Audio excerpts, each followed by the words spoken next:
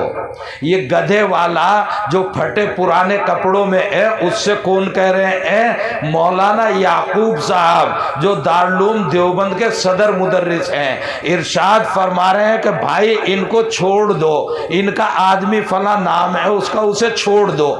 تو وہ گدھے والا یا تو یوں بیٹھا ہوا تھا یا ایک دم ذرا تھوڑا جوش میں آیا ہے اور جوش میں آ کر کہنے لگا کہ جناب یہ دنیا دار الاسباب ہے, یہاں طریقہ کار ہے, تحقیقات ہیں. اگر اس طرح جن کے لیے پھانسی متعین ہو چکی ہے اگر ان کو اس طرح آزاد کر دیا جائے گا, چھوڑ دیا جائے گا, تو یہ نظام اور یہ سسٹم کس طرح چل پائے گا. جب اس نے تیش میں تھوڑی بات کی تو حضرت کے برابر میں ایک اینٹ رکھی ہوئی تھی, تو اس اینٹ کو اٹھایا اور اینٹ کو اٹھا کر یوں ارشاد فرمایا. ذرا حضرت بھی تیش میں آگے حضرت مولانا یعقوب صاحب, اور ارشاد فرمایا تو کیا میں اس اینٹ کو پلٹ دوں؟ بس اتنا سننا تھا, فوراً وہ زیر ہو گیا اور گدھے والے نے ایک دم سے کہا نہیں حضرت, نہیں حضرت, اس اینٹ کو مت پلٹ دینا, بس میں نے چھوڑ دیا.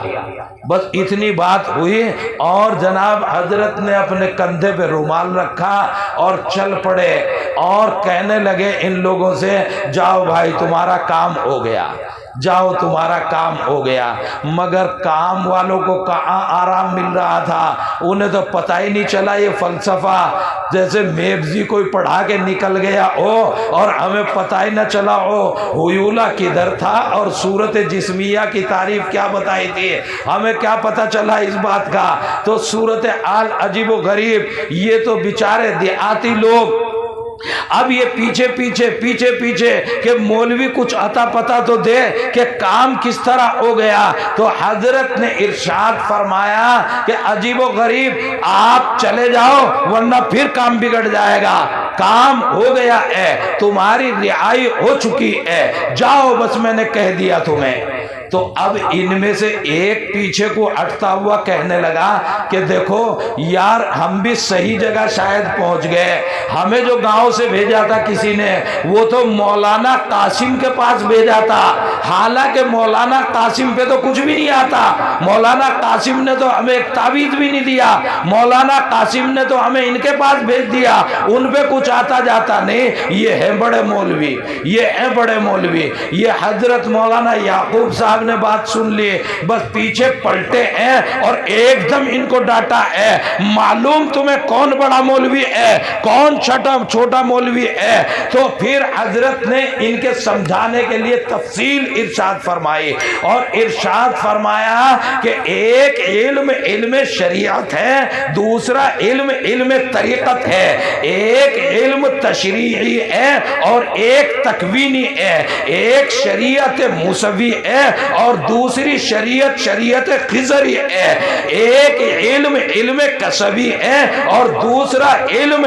لدنی ہے. وَعَلَّمْنَاهُ مِن لَدُنَّا عِلْمًا. عجیب و غریب ارشاد فرمایا حضرت مولانا یعقوب صاحب نور اللہ مرقدہ نے کہ یاد رکھو ایک ظاہری نظام ہے جس کو سنبھالنے کے لیے یہ حکومتیں وجود میں آتی ہیں, ان کے متعدد شعبے اس دنیا کے اندر قائم کیے جاتے ہیں، اور ایک علم تکوینی یدبر الامر عرش الہی سے چلتا ہے، وہ اہل اللہ کی معرفت لیتے ہوئے چلتا ہے۔ وہ اہل اللہ جب فیصلہ کر چکے ہوتے ہیں وہ اس ظاہری وجود پذیر ہوتا ہے۔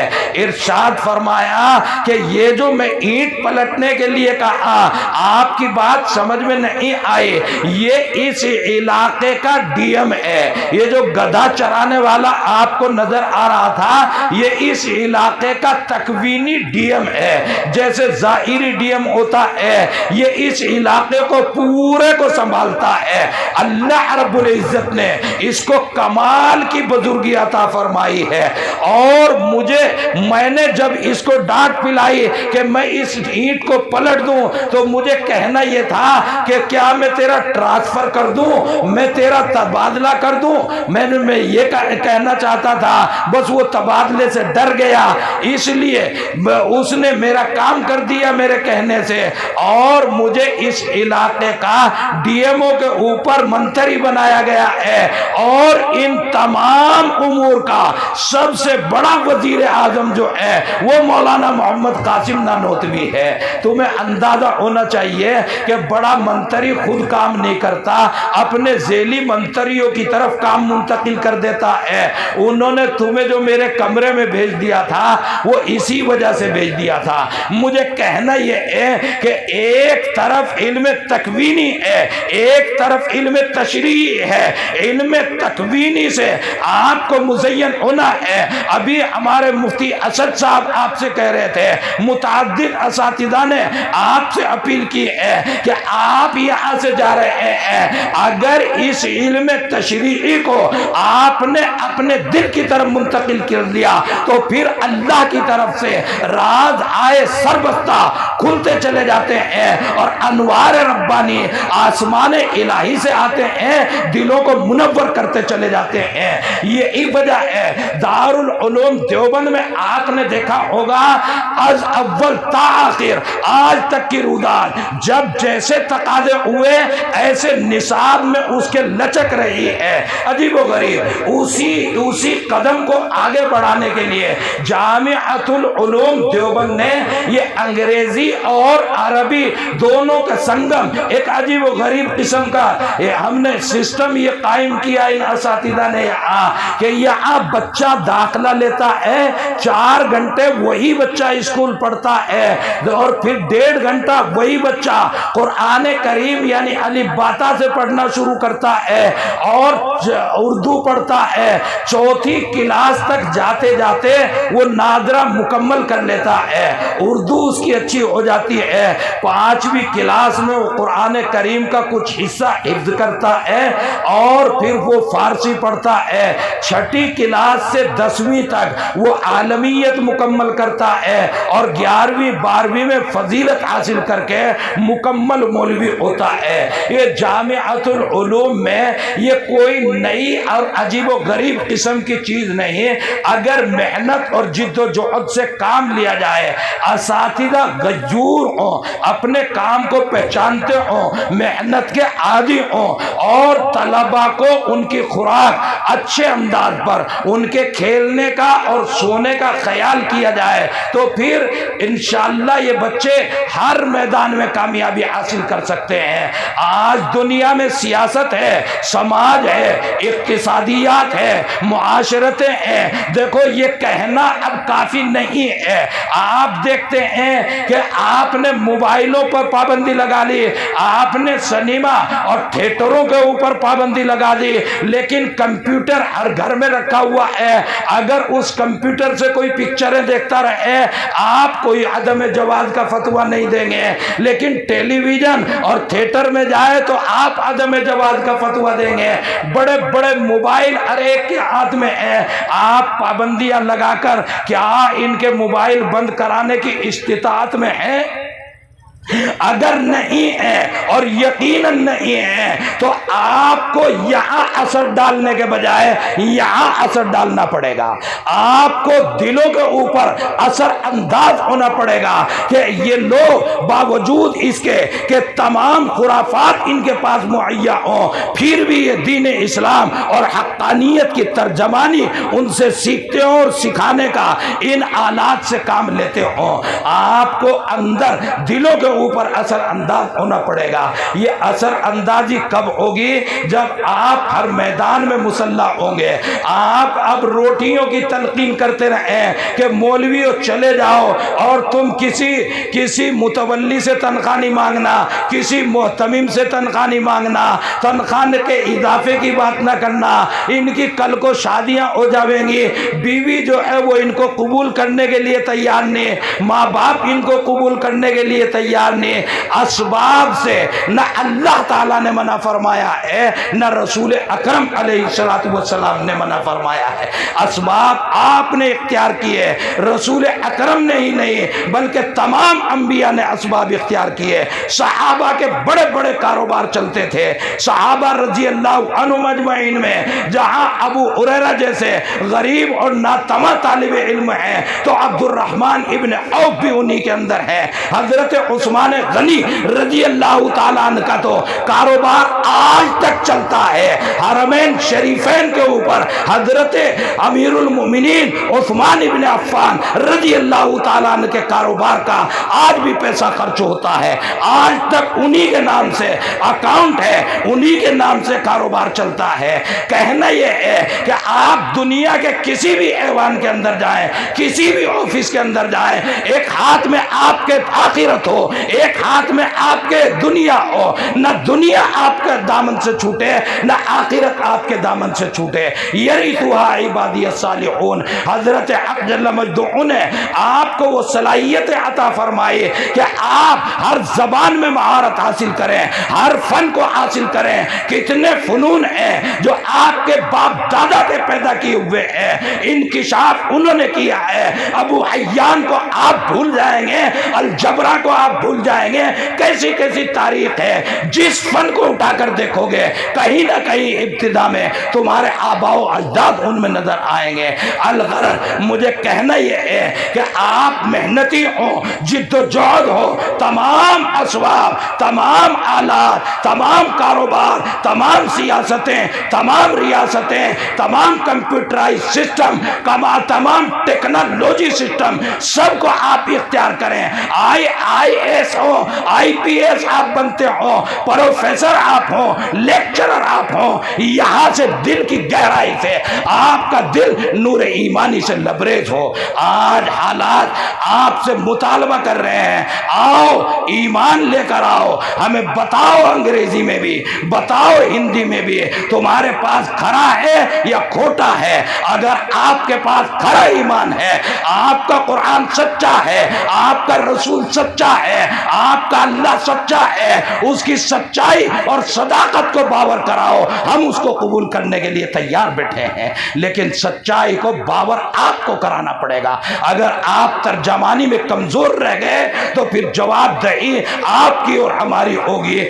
اسی کے لیے دیوبند کی محنت کو آگے بڑھانے کے لیے یہ نظام قائم کیا گیا ہے. یہاں شعبہ افتاء بھی ہے, یہاں شعبہ قضا بھی ہے. یہ اساتذہ کرام ہیں جامعہ کے, ان کی محنت و جد و جہد ہے. دارالعلوم دیوبند کے اساتذہ وہ بھی محاضرات کے لیے تشریف لاتے ہیں, وہ بھی اپنی باتیں عرض کرتے ہیں. دارالعلوم وقت دیوبند کے اساتذہ کار, یہ تو میرے رفقائے کار ہیں, یہ ہر وقت میرے ساتھی ہیں. معاونت الحمدللہ حاصل ہے. علاقے کے اہم ترین علماء یہ تشریف فرما ہیں. اللہ ان سب کی عمروں میں, ان کے علوم میں, ان کے گھروں میں برکتوں کے فیصلے فرمائے. ان کی محبتوں کو دین کی اور اللہ کی رضا کے لیے اللہ تعالیٰ قبول فرمائے. مجھے بہت زیادہ عرض کرنا نہیں تھا, لیکن چند باتیں میں نے آپ کو دیوبند کے تعلق سے کہہ دی.